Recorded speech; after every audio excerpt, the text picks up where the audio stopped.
everyone. I am Dr. Nika, and I am an intentional inclusionist. I wear this shirt as a badge of honor because I really do believe in being intentional to help to create the inclusion that our world deserves and that our community certainly can benefit from. And I want to help you within 5 minutes to be committed to this cause as well. So, how many of you in this room are responsible for the work of inclusion within your respective organizations? Just by a show of hands. Fantastic. I see some hands up, but I don't see all of the hands up, and I don't understand why. Because being inclusion-minded is a leadership function. If you are a leader in your organization, then you have the ability to drive change.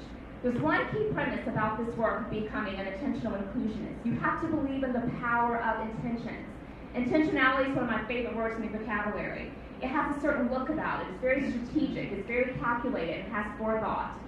The importance of language, I want to deal with that for a second because I find that so many people are not really keenly aware of what is diversity exactly. So I want to tell you what diversity is. It is simply a respect or point in which things differ. It is relational in nature. It's not just about the optics, age, race, and gender. It's much broader than that. In fact, there's so many different layers of diversity, and we need to be able to leverage all of those points of diversity. This slide shows you that there are multiple layers of diversity. I want us to become more sophisticated in how in which we talk about and describe diversity and inclusion, because it is much broader than what we tend to deal with when we talk about diversity and inclusion. Now, I never talk about diversity without talking about inclusion. They both go hand in hand. It's like peanut butter and jelly. Barack and Michelle Obama. But let me tell you what inclusion is. It is harnessing the differences within an environment of the people that work with you in order to have outcomes that are going to be successful. They work together. Diversity and inclusion, you never can separate the two. And we need to make sure that we're dealing with it in that capacity because they both are equally important. Diversity is also described as inviting everyone to the party, as inclusion is described as asking everyone to dance. Here's what I like to say about diversity and inclusion. If it were up to me, I would totally eradicate the words diversity and inclusion. You're thinking, really, Nika, why? Yes, because I feel like those words have lost its power. They are tossed around as buzzwords, but it's really just the effective valuing and management of human difference. We need to shift the paradigm to where we see diversity and inclusion not as an obligation, but as an opportunity. That is a keen opportunity for many organizations, and many HR professionals can help establish that within their companies. So, how are you showing up as an intentional inclusionist? Are you delivering your best and helping people around you in your organization to deliver their best? Have you reflected on that yet?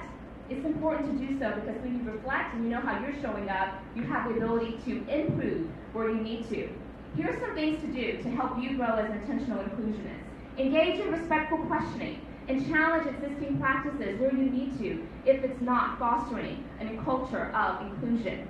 Recognize that there is a key difference between the work of equity and equality.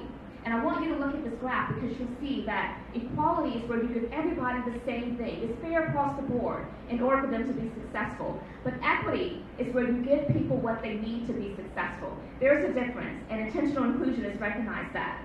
Intentional inclusionists also practice mindfulness.